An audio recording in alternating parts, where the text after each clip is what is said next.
Magnet Rezeki. Satu sama terhubung.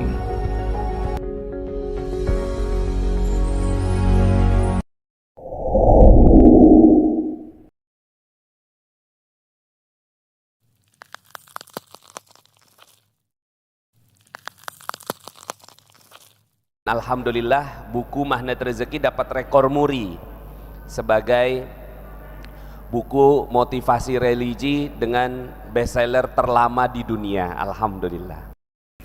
Saya mau bagi 3 cara, ya. Kan pasti Bapak Ibu tak nanya, piye carane? Ya, piye carane? Oke lah, Ustadz. Emang ternyata betul ada keajaiban. Pertama, saya ingin Bapak Ibu yakin dulu keajaiban itu ada. Setuju? Keajaiban itu bagi mereka yang percaya. Bagi mereka yang Bapak Ibu percaya? Bismillah. Nanti kalau nggak percaya, lihat YouTube saya dulu. Nanti silahkan Bapak Ibu YouTube, kan ada di sini sebagian kenal saya mungkin dari YouTube dulu. Ya, silakan share, like, and subscribe. Subscribe, ya. Alhamdulillah di situ sudah saya ceritakan di situ. Ada yang mengamalkan ilmu Magnet Rezeki lunas hutang 15 miliar.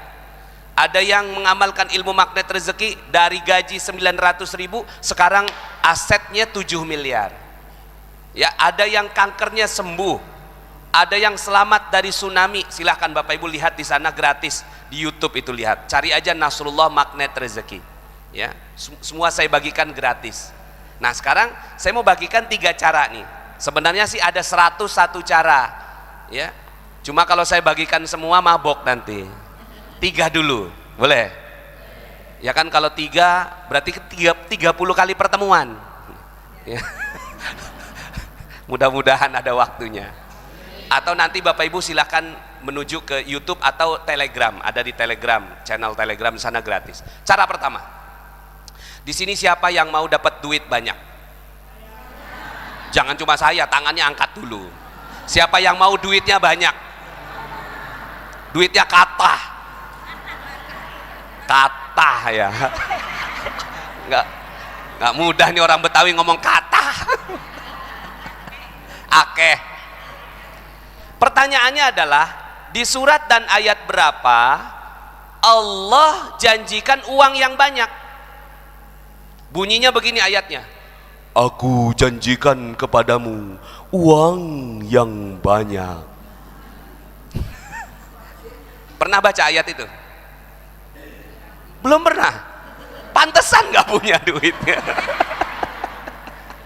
Sebenarnya pernah, cuma gak sadar. Ayatnya itu dalam surat 71 ayat 12. Ya, bisa dicatat kalau yang mau dicatat. 71 ayat 12. Apa bunyinya? A'udzubillahi minasyaitonirrajim. Wa yumdidkum bi amwalin wa banin.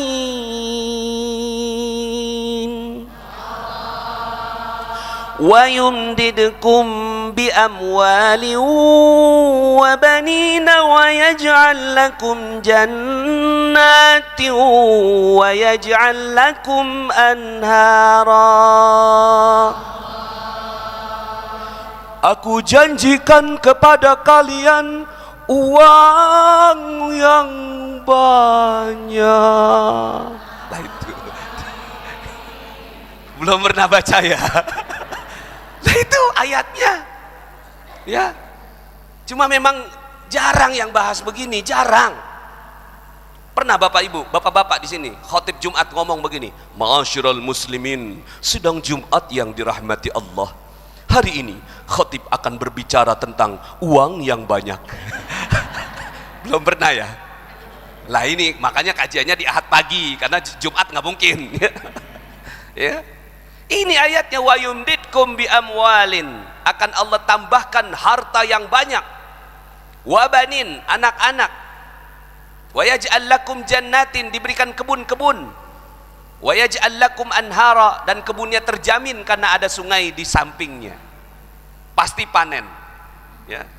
Emang sih kerjanya guru, tapi punya villa 12 di Malang, punya 5 pom bensin, punya 10 kebun kurma di Arab.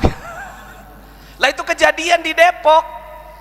Kejadian di Depok ada guru ngaji punya kubah emas. Pernah dengar? Pernah dengar? Di Depok, makanya saya bangga sekali sama Depok. Ya, saya sekarang tinggalnya di Depok. Lahir Jakarta, tinggal di Depok. Karena di sana ada salah satu keajaiban Allah, guru ngaji punya ya kebun minyak di Arab. Hasilnya bikin masjid kubah emas sendirian dia bangun. Ya. Bapak Ibu mau nggak kayak gitu? Ada ilmunya. Ya. Kalau orang Barat pengen dapat duit banyak, mereka bagaimana caranya? Kerja. Mau lebih banyak lagi kerja lebih keras, mau lebih banyak lagi kerjanya lebih cerdas, mau lebih banyak lagi kerjanya menindas. Lah itu orang Barat. Ya. Lah di ayat itu ada caranya. 12 itu janji, caranya di 10. Ya, ditarik 2 ayat ke atas ya. Jadi 71 12 itu adalah janji Allah, 71 ayat 10 caranya. Piye carane? Fakultu astaghfiru rabbakum innahu kana ghaffara yursilis samaa alaikum midrara. Kalau mau uang yang banyak, beginilah caranya, yaitu cukup minta ampun kepada Allah. Loh, cuma minta ampun Pak Ustadz? Ya, cukup minta ampun. Percaya nggak nih? Kayaknya nggak percaya. Ustadz, emang bisa cuma minta ampun? Jangan percaya, tapi praktekin. Coba saya mau tanya sama ibu-ibu di sini, Bu.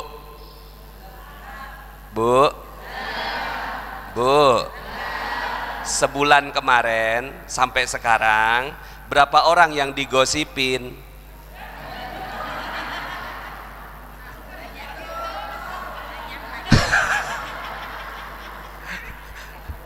Nggak kehitung ya? Banyak ya? Dalam 1 bulan ya?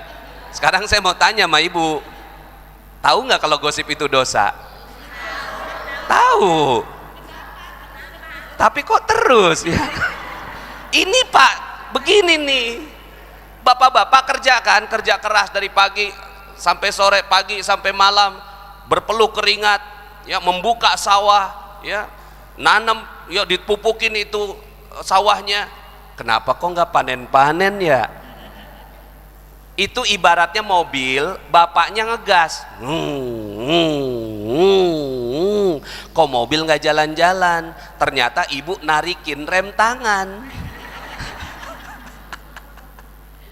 Rem tangan itu namanya dosa. Gosip 1 sek ya naik tuh, gosip yang kedua reg ya, gosip yang ketiga makin kenceng, gosip yang keempat ampe ya ketarik banget tuh, 100 kali gosip ya kagak bisa jalan mobilnya Bu. Halo. Kalau ditanya halo jawabannya hai, halo. Nah gimana caranya supaya mobil jalan Pak? Gampang kan? Lepaskan rem tangan. Lepaskan rem tangan. Setelah dilepaskan rem tangan, berani nggak ngegasnya sampai kenceng?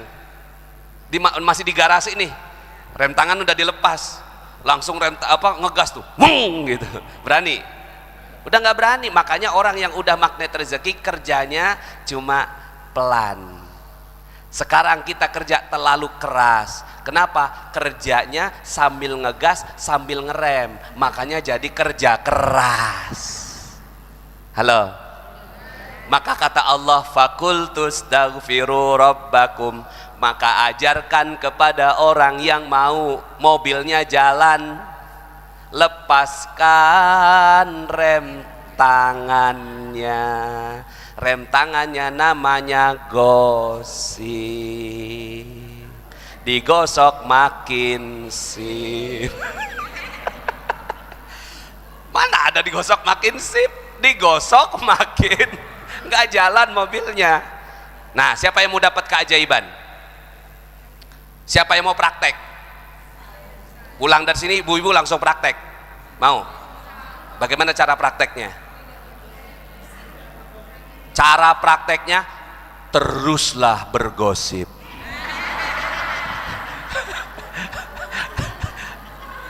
Tapi ada tapinya. Setelah satu gosip, satu kali sholat taubat. Ini caranya.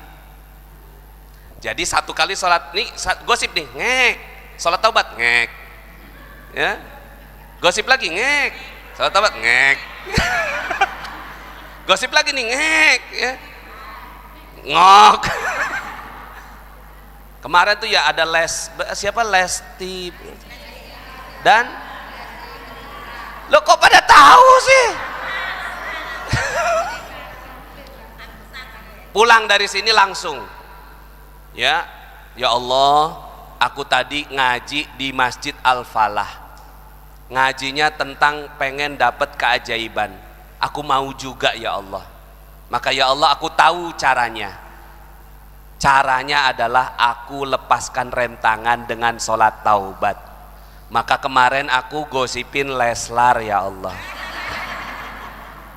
Inilah sholat taubat aku secara khusus untuknya.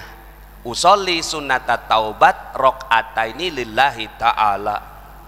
Allahu Akbar. Kebayang mukanya Leslar. Tapi dalam sholat taubat. Setelah itu siap-siap dapat rezeki. Belum amin dulu, baru satu tuh. Tadi kan tanya sebulan berapa yang digosipin. Lepasin pelan-pelan. Nah selama ini Bapak Ibu, kenapa negeri kita yang makmur seperti ini sampai sekarang kok masih jadi negara berkembang? Harusnya ini negara paling maju di dunia di Indonesia, harusnya. Bapak Ibu tahu Qatar kemarin yang mengadakan ini Piala Dunia, kapan dia makmurnya? Baru tahun 70-an. Baru tahun 1970 ketemu minyak, Pak. Makanya saya yakin nih, kalau ilmu ini dipraktekkan, insya Allah yang ketemu bukan cuma minyak. Mau praktek? Ya. Jadi misalnya bapak-bapak pernah ngomelin anak nggak Pak? Pernah kan? Setelah ngomelin anak pernah sholat taubat nggak Pak? Nggak pernah kan? Sekarang pakai praktek ini caranya. Ya Allah, aku tadi ngomelin anak, inilah sholat taubat aku secara khusus untuknya. Usolli sunata taubat, Allahu Akbar gitu. Kemarin itu saya minta sama istri saya, Mi, tolong siapin koper. Mau kemana? Mau ke Tuban, Bojonegoro. Ya.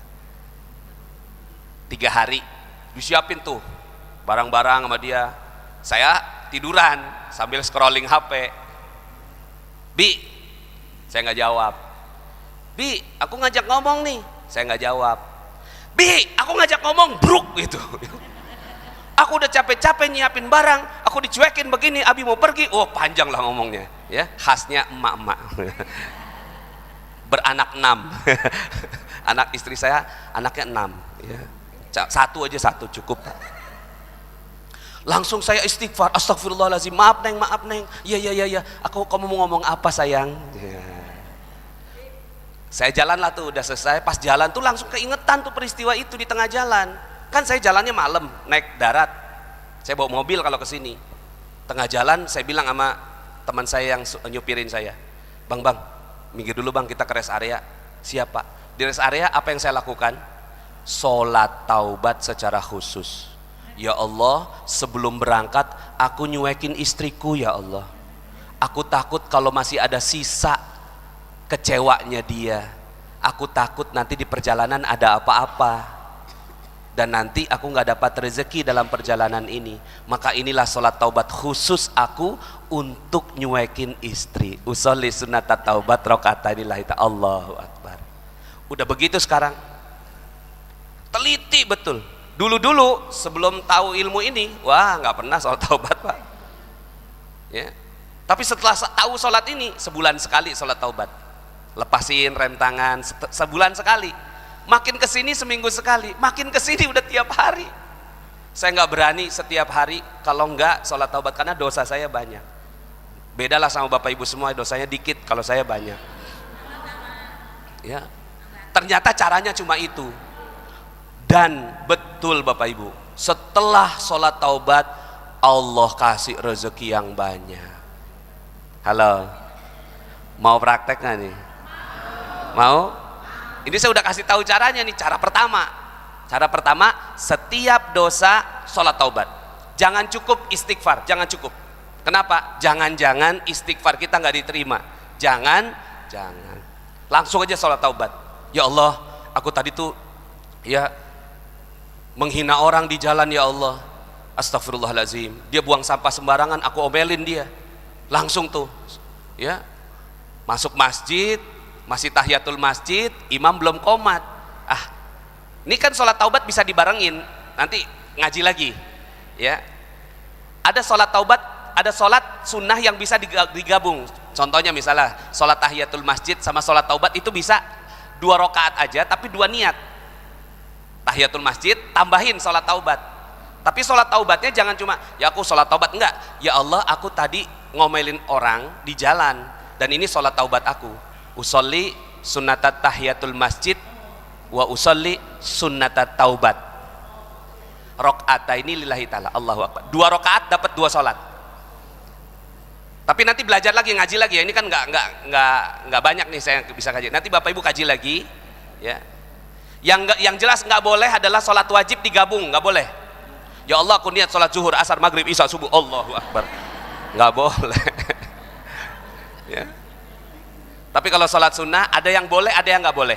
Yang sunnah muakkad itu nggak boleh. Tapi kalau sunnah di bawahnya muakkad itu boleh digabungkan 2 sholat. Ya. Makanya akhirnya saya setiap ada sholat, ya kan kita sholat melulu Pak, tinggal tambahin aja niatnya. Ya, syukrul wudu, tahiyatul masjid, sholat taubat, 3 sholat bisa jadi, ya, satu sholat bisa 3 niat. Tapi sekali lagi belajar lagi, ya, karena ini perlu kajian.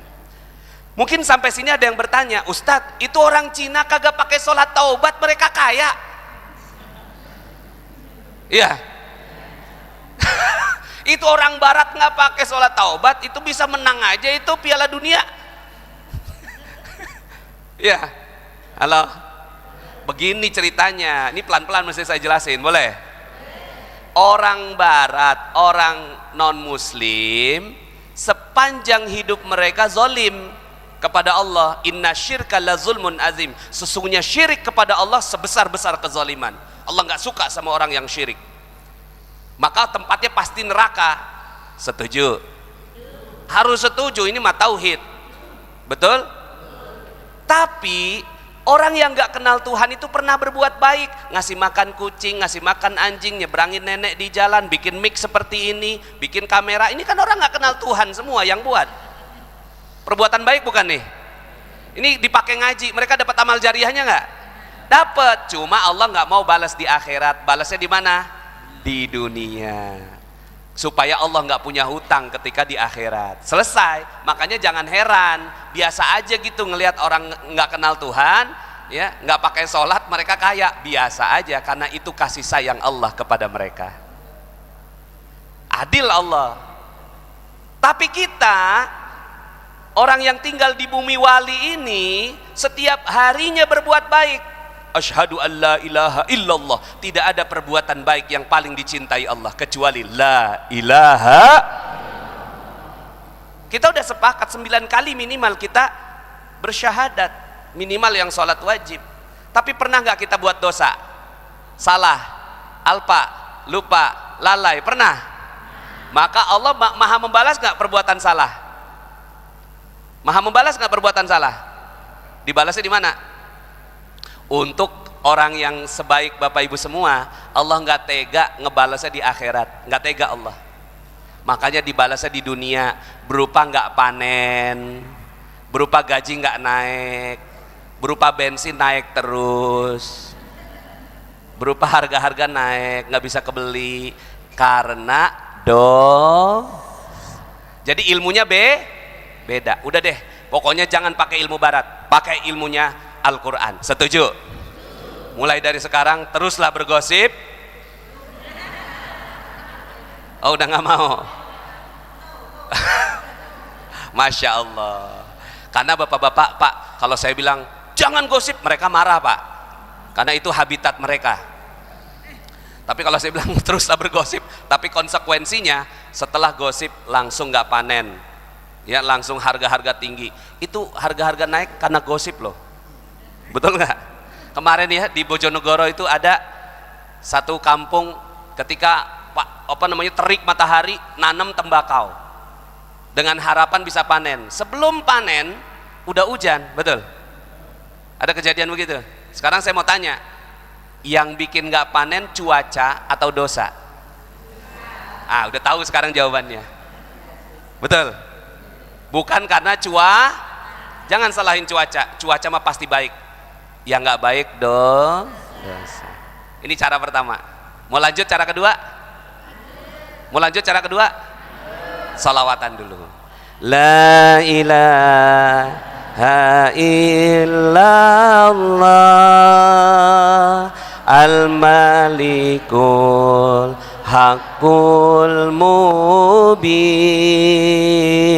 Muhammadur Rasulullah Sadiqul wa'dil amin.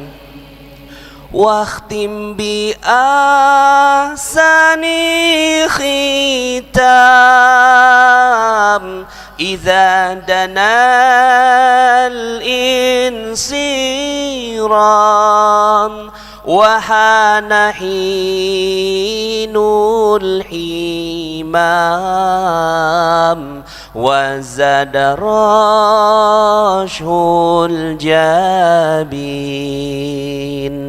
La ilaha illallah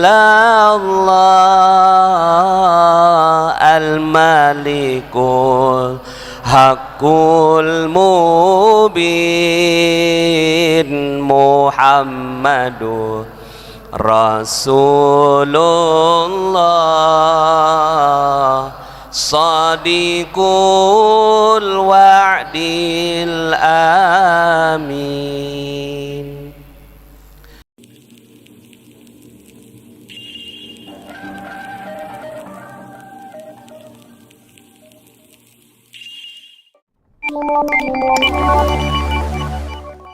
Alhamdulillah buku ini menjadi mega bestseller, dicetak berulang-ulang lebih dari 50 kali cetak. Alhamdulillah, semua royaltinya 100% untuk pesantren. Bagi teman-teman yang belum subscribe dan baru saja menemukan channel ini, silahkan subscribe. Insya Allah Anda akan mendapatkan materi-materi yang terbaik dari channel ini.